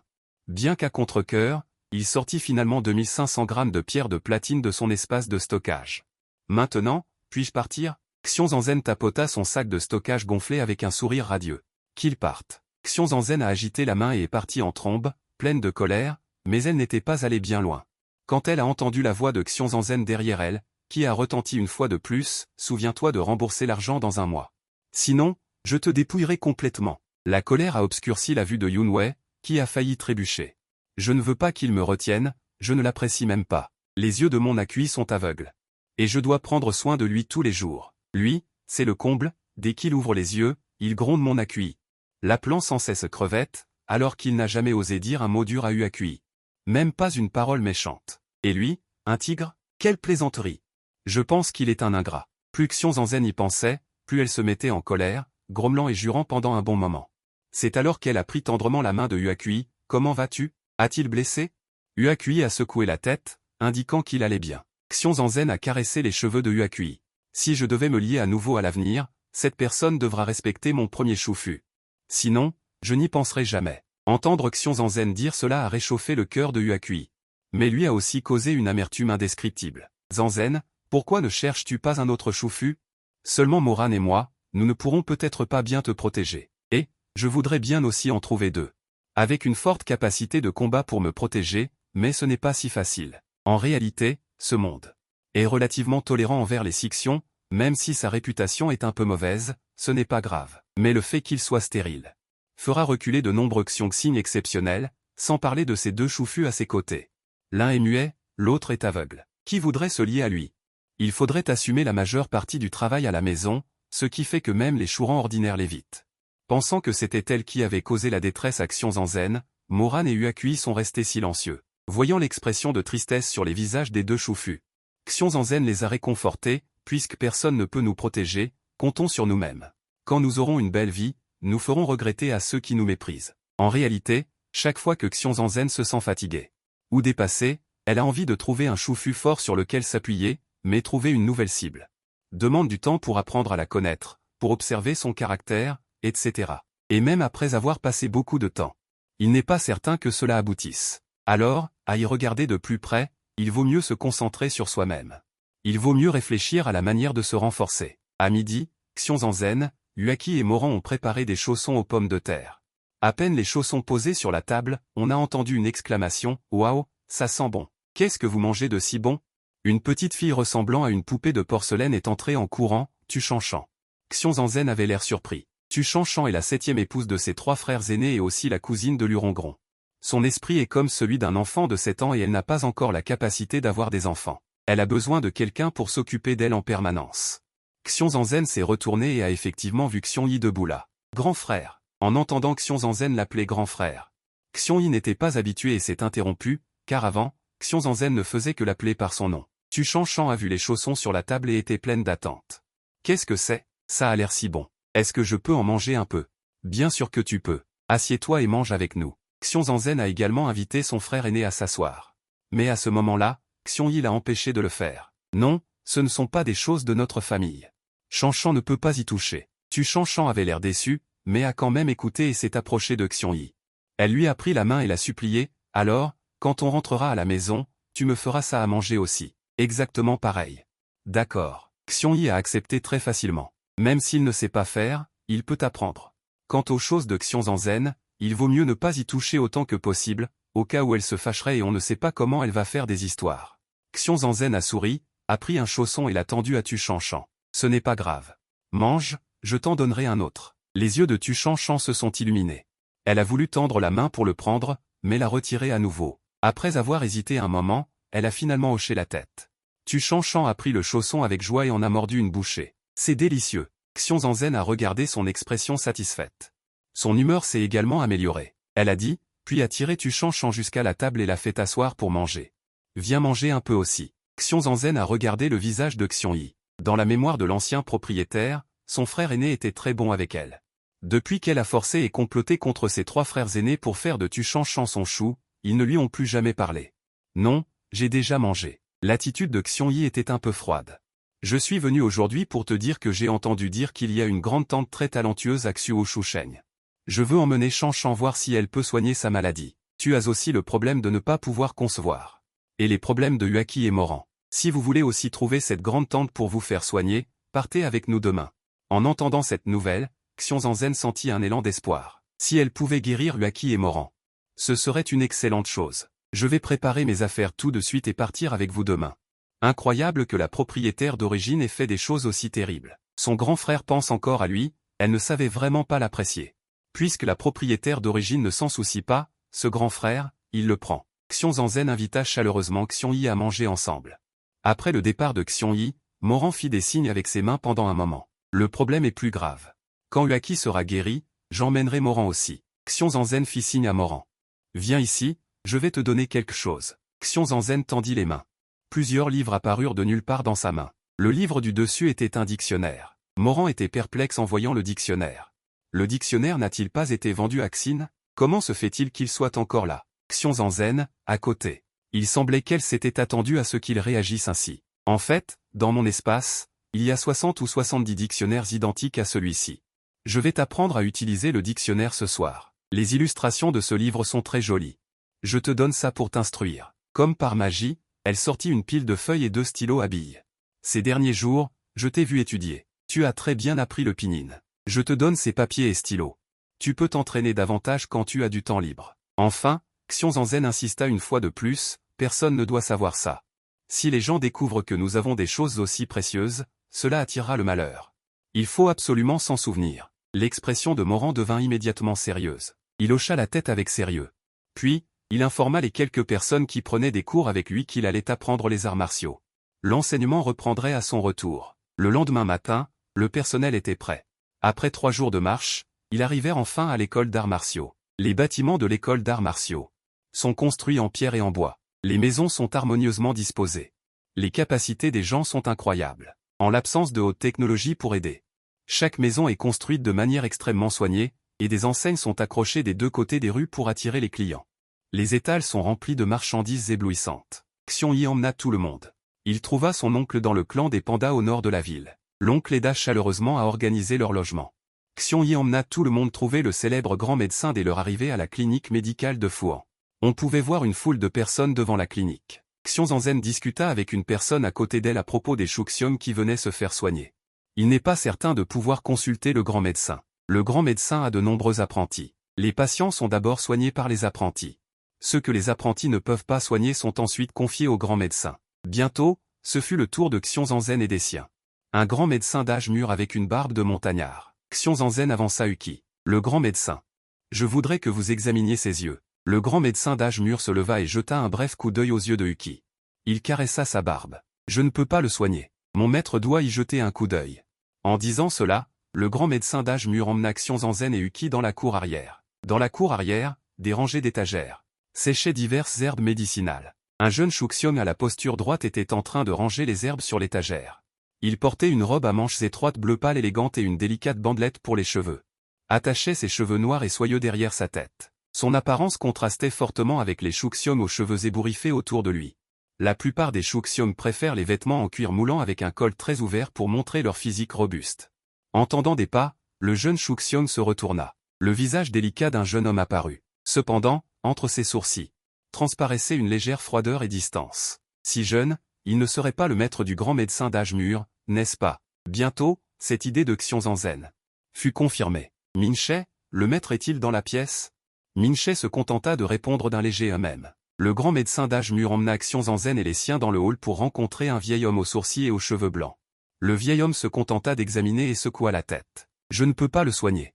Xiong Zanzhen regarda Uki avec une certaine inquiétude. Ils étaient venus de loin pour lui faire examiner les yeux, mais dès leur arrivée, le grand médecin avait dit qu'il ne pouvait pas le soigner.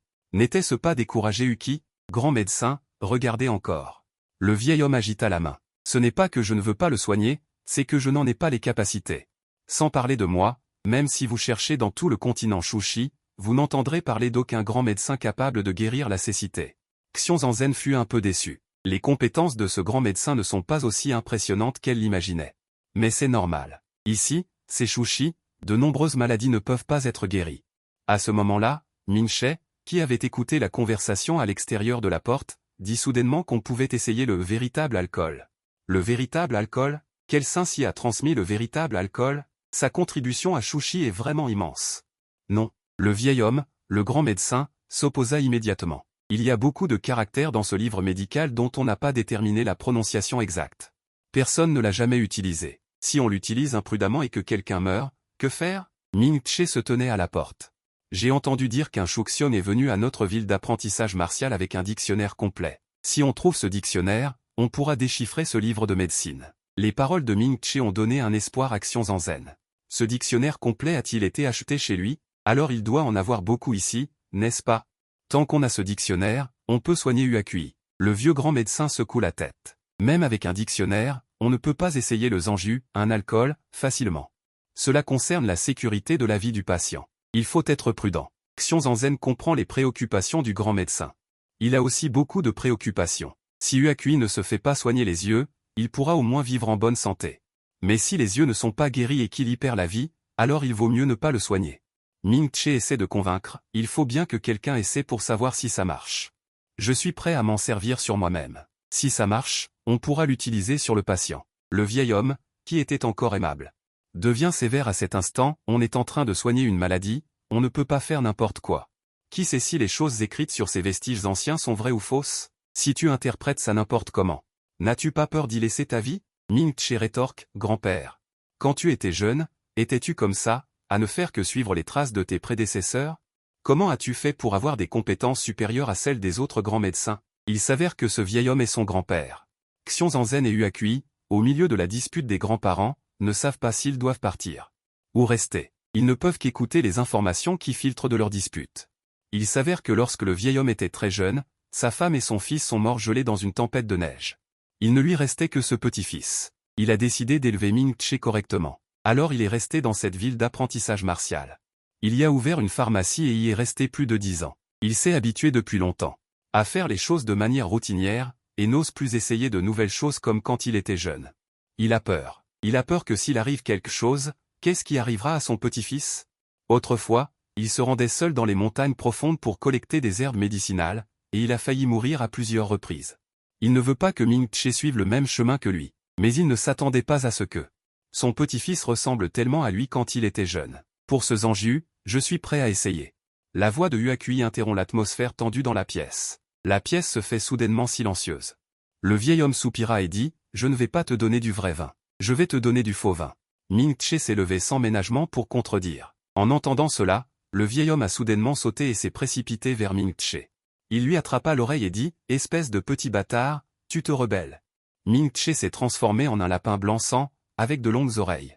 Il se tenait dans la main du vieil homme, et ses deux pattes arrière étaient vraiment celles d'un petit bâtard. Xiong-Zanzen, qui regardait le spectacle à côté, n'a pas pu s'empêcher de rire en secret. Le vieil homme a regardé Xiong-Zanzen et les autres avec un peu d'excuse. « Je suis vraiment désolé, ce bâtard de ma famille aime dire des bêtises. Ne le prenez pas au sérieux. Si vous n'avez rien d'autre à faire, rentrez chez vous. Il se fait tard. » Impuissante, Xiong-Zanzen n'a pu que tirer Huakui hors de la pièce. « Aki, tu es trop impulsive. Ils n'ont toujours pas compris comment fonctionne cette méthode de fabrication du vrai vin. Comment peux-tu accepter que ce soit vrai ?»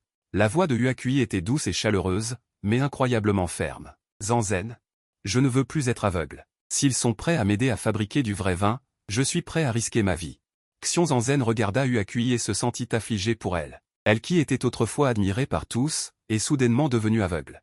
Elle doit souffrir terriblement dans son cœur. À ce moment-là, Tu Shan-Chan et les trois frères Xiong-Yi sont également sortis. Le médecin a prescrit des médicaments et nous a dit de rentrer à la maison et de lui en donner. Il faudra peut-être longtemps pour guérir. C'est bien de pouvoir guérir, prends ton temps, ne t'inquiète pas. Les mots de Huakui semblaient remplis d'une profonde déception et d'impuissance. Soudain, Huakui a dit, puisqu'on peut me soigner. Toi aussi, va voir le médecin à l'intérieur. Xiong-Zanzen a failli lâcher, je ne me ferai pas soigner. J'ai peur de la douleur et je ne veux pas avoir d'enfant. C'est bien aussi. Xiong-Zanzen était d'accord. Xiong-Zanzen était émue. Elle savait à quel point l'apparence était importante aux yeux d'un chou. Il pouvait en fait respecter son idée de ne pas avoir d'enfant. Pour un chou, c'était incroyable. Un groupe de personnes est retourné sur le territoire du clan des pandas et s'est reposé après avoir mangé quelque chose de simple. Au milieu de la nuit, des bruits bruyants sont venus de l'extérieur, c'étaient les gémissements douloureux d'un si.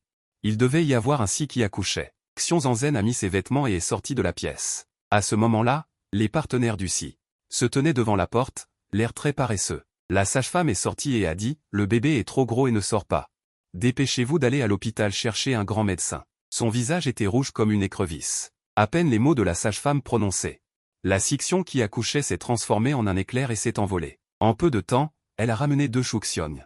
L'un d'eux était en fait Ming-Che. On voyait Ming-Che portant une boîte, se précipitant à l'intérieur de la maison.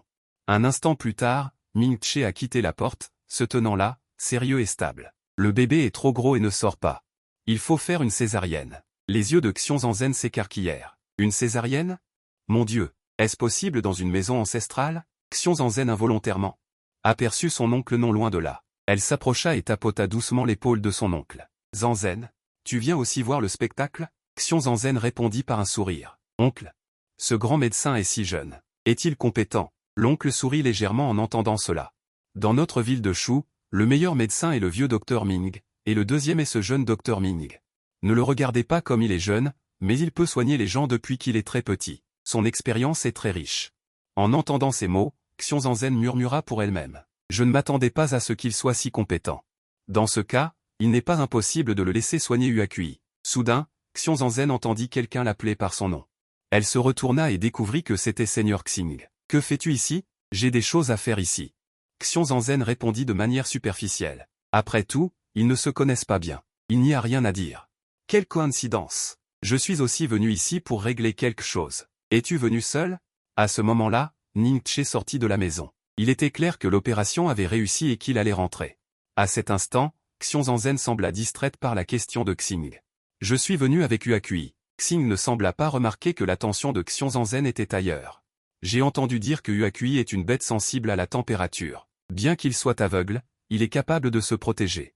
Mais il vaut mieux ne pas trop t'éloigner de lui, sinon il ne pourra pas te protéger. En tant que Sixion fragile, tu devrais accorder plus d'importance à ta propre sécurité. Rien d'autre ne devrait être plus important que ta propre sécurité. Après avoir dit cela, il jeta un regard profond à Xiongzhen.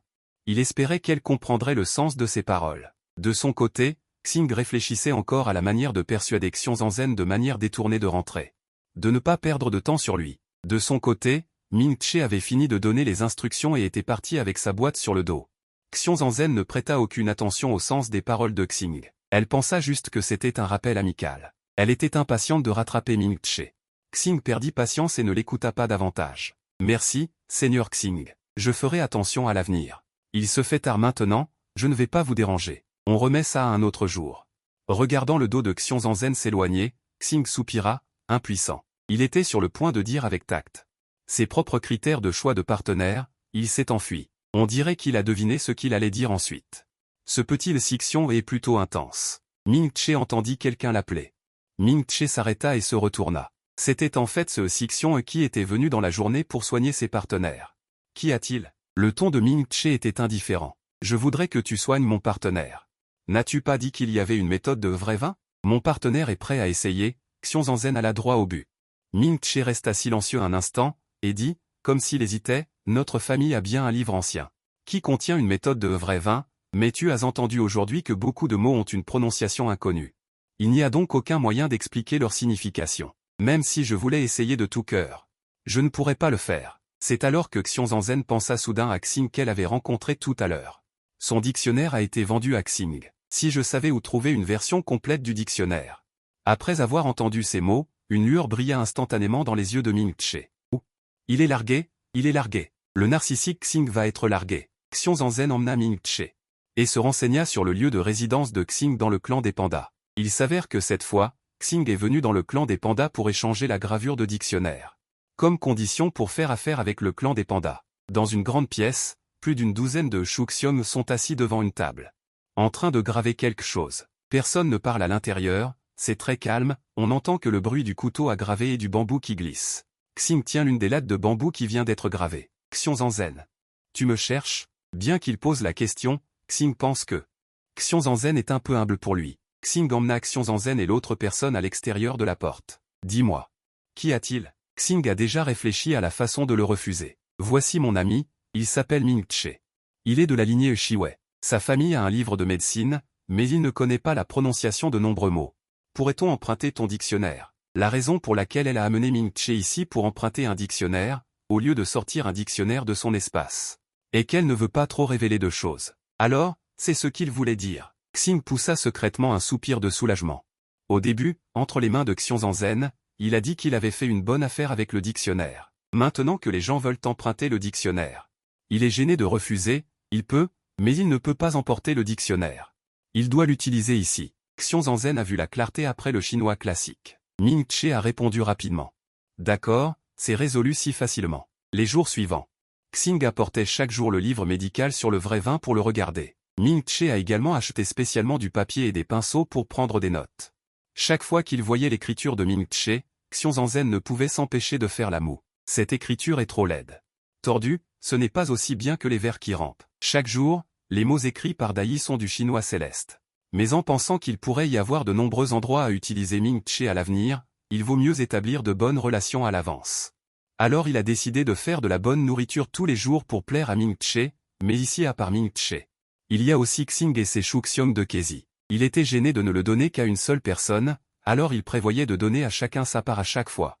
Le premier jour, c'était des frites, le deuxième jour, des boulettes de poisson grillées, aujourd'hui le troisième jour. Il a apporté du thé aux fruits et de la viande séchée. Xiongzhen a vu un Shuxiong nommé Shiwu écrire des mots très spéciaux.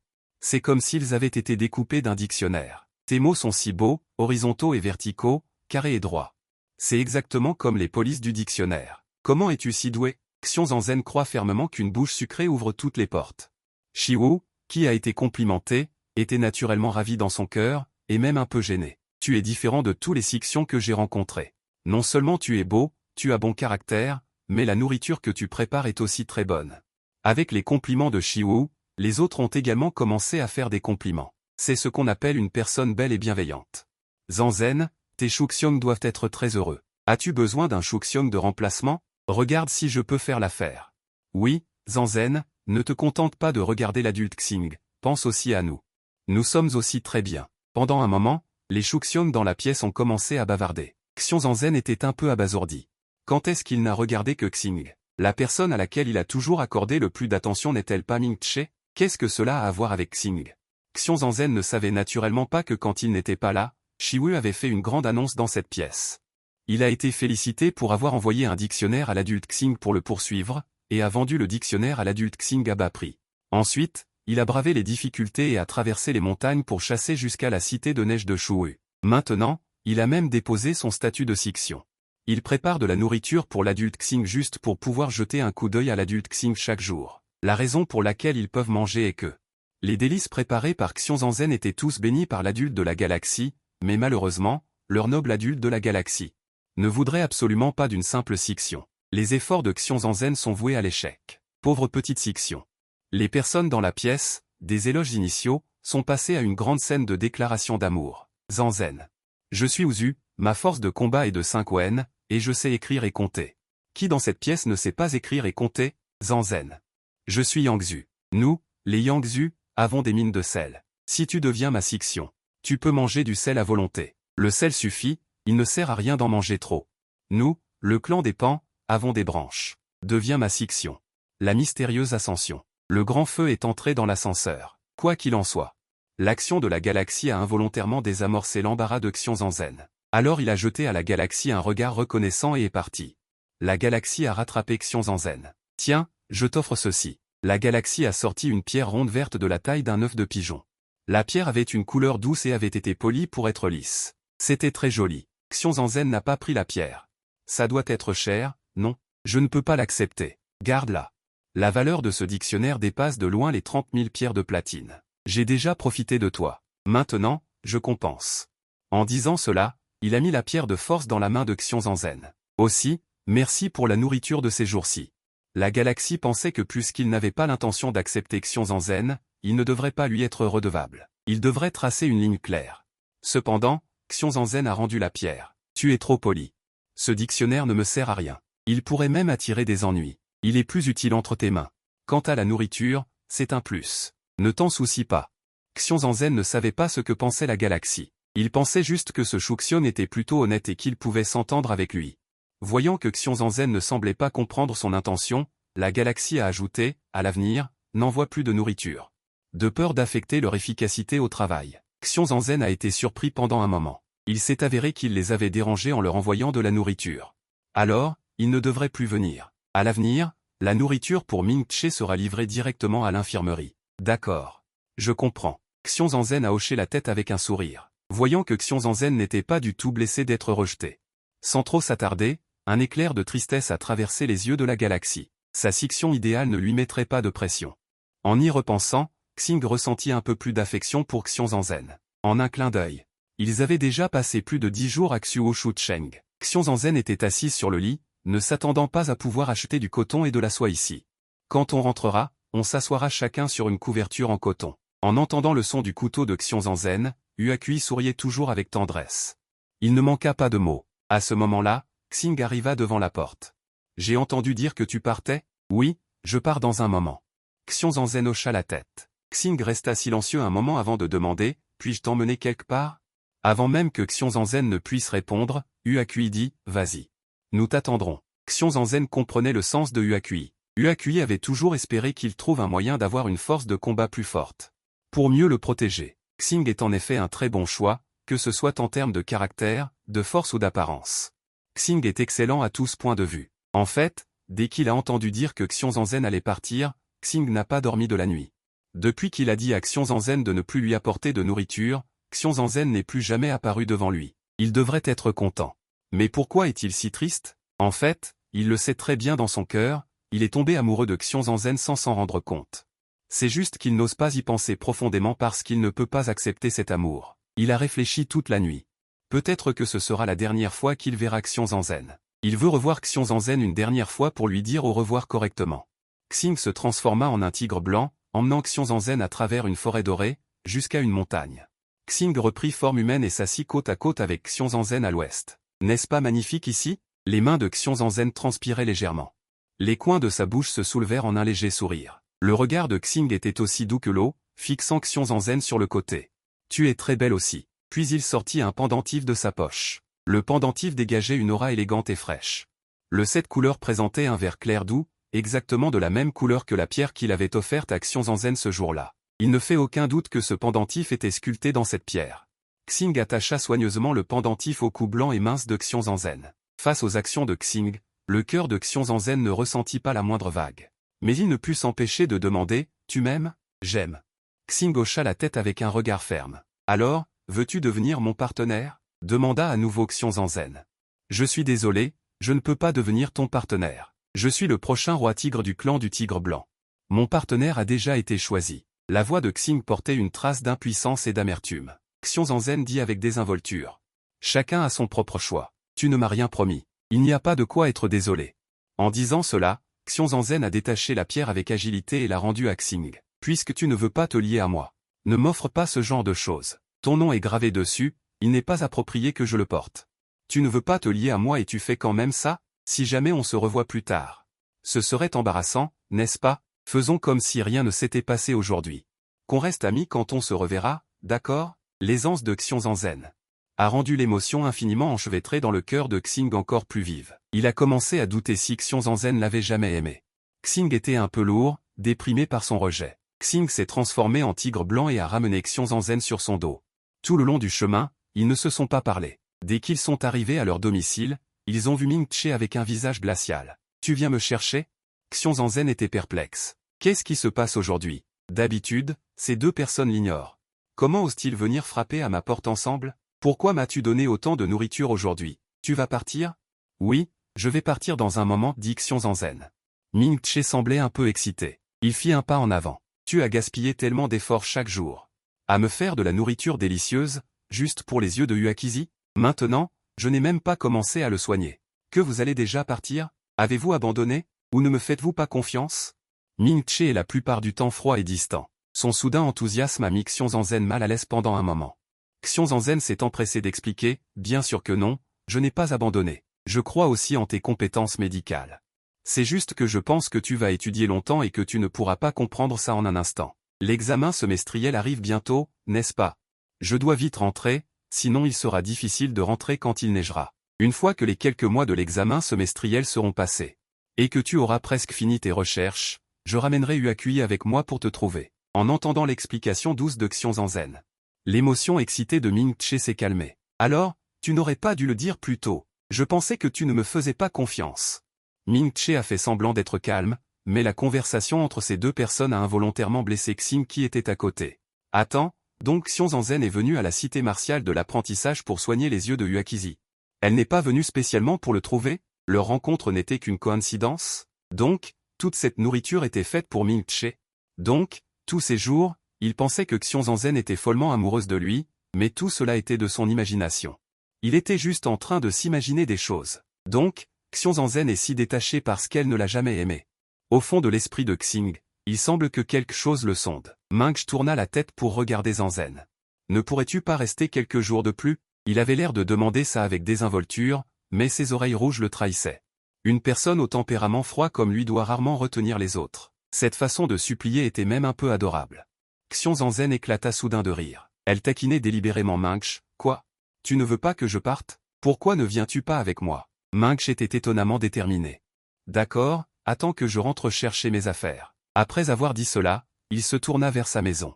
Il s'enfuit, craignant que Xiongzhen ne change soudainement d'avis. La tournure des événements était trop soudaine.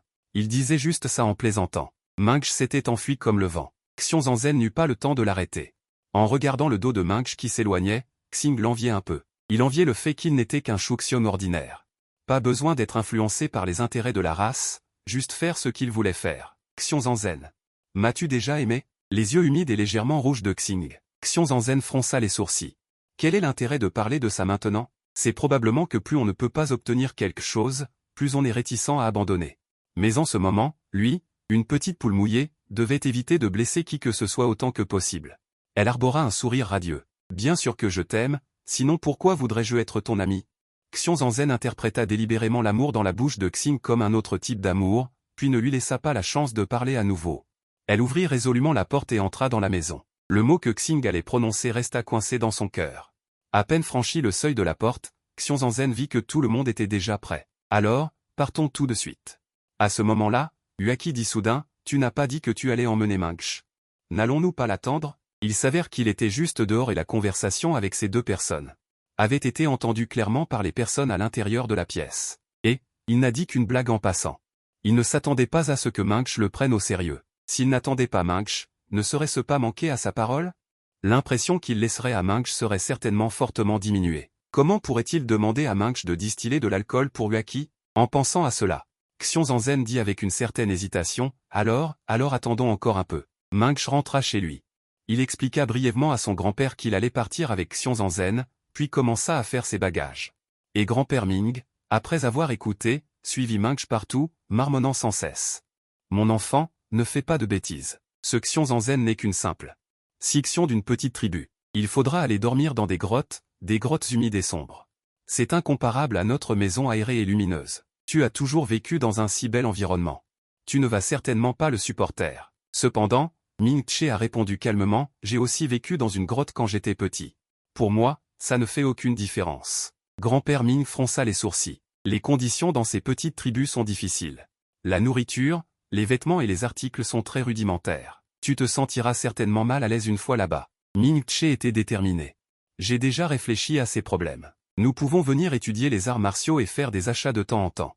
Et en même temps, revenir vous voir. Grand-père Ming a continué à essayer de le persuader sans se décourager, tu n'as qu'un petit lapin avec une force de combat d'un sou.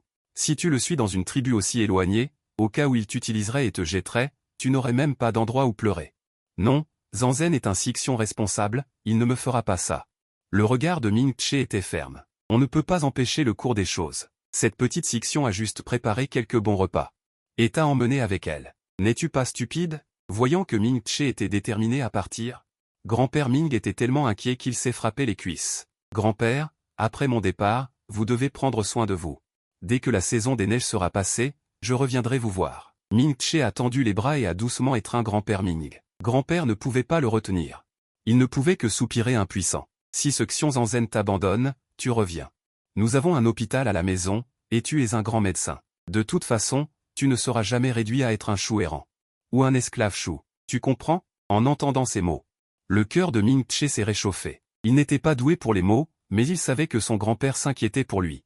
Mais il ne voulait pas abandonner Xiongzhen. Une fois qu'il serait installé, il viendrait chercher son grand-père. Ming Che a lâché la main de grand-père et s'est retourné pour prendre le chemin qu'il avait choisi. En quittant la ville de Xiu, Xiongzhen et son groupe marchaient très vite. Il y avait deux sections dans ce groupe. Les yeux de Huakui ne voyaient rien. La force de combat de Ming Che n'était que d'un sou, il était donc préférable de rester le moins de temps possible dans la nature. Mais parfois, ce que tu crains le plus arrive. Une grande araignée de 3 mètres de haut leur a barré la route. Pas bon. Ce sont des choux errants. Protégez Zanzen et Shanchan. Avec les mots de Xiongyi. Tout le monde a naturellement mis Xiongzhen et tu Shanchan à l'abri. À ce moment-là, plus d'une douzaine de mains errantes ont surgi de toutes parts.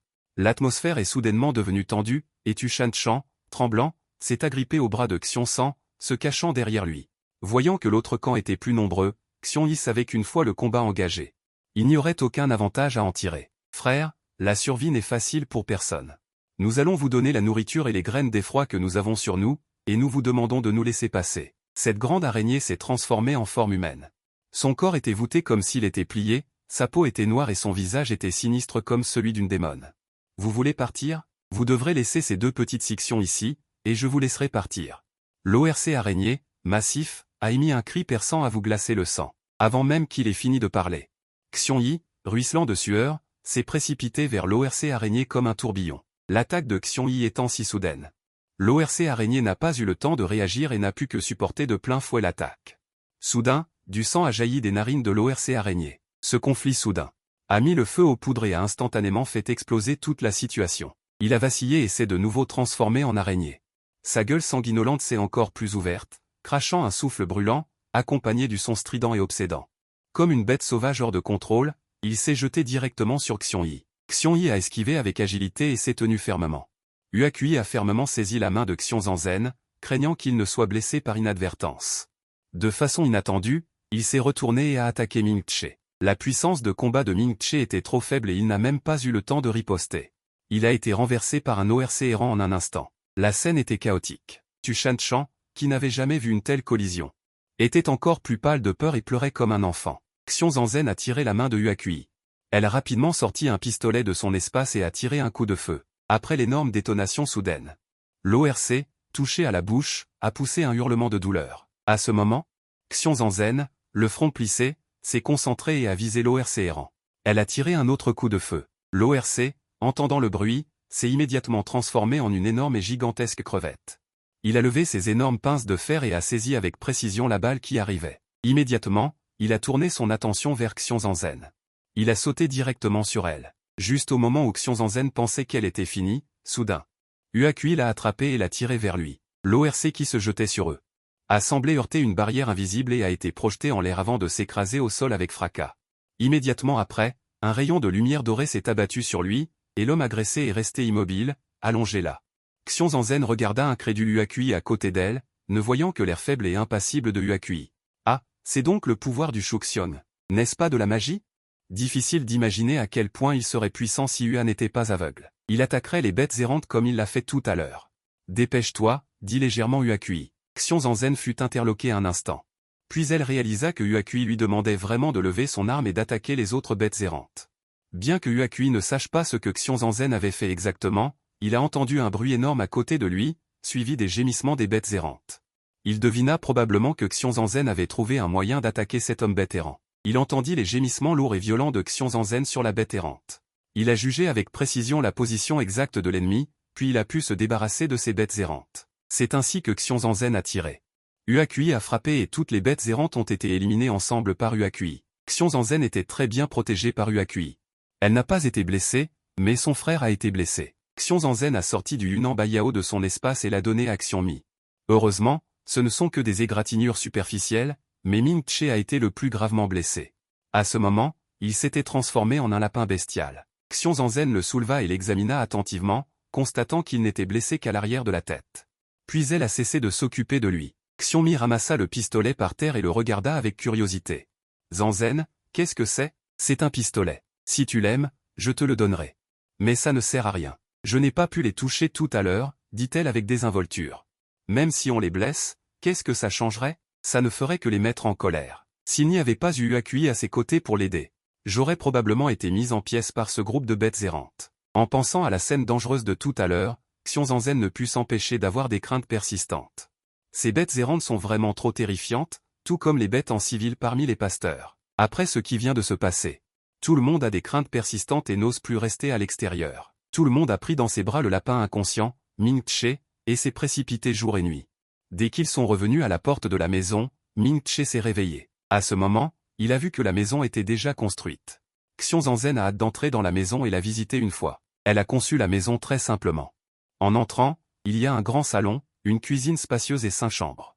Après avoir visité la maison, elle a fait un tour près de la grotte, mais elle n'a pas vu la silhouette de Moran. À ce moment, un homme agressé passa par là et fut surpris de voir Xiong Zanzhen. Xiong Zanzhen, tu es de retour. Va vite au lieu d'exécution, ton Moran a volé quelque chose. Ils vont lui couper la main immédiatement. Quoi? Moran a volé quelque chose?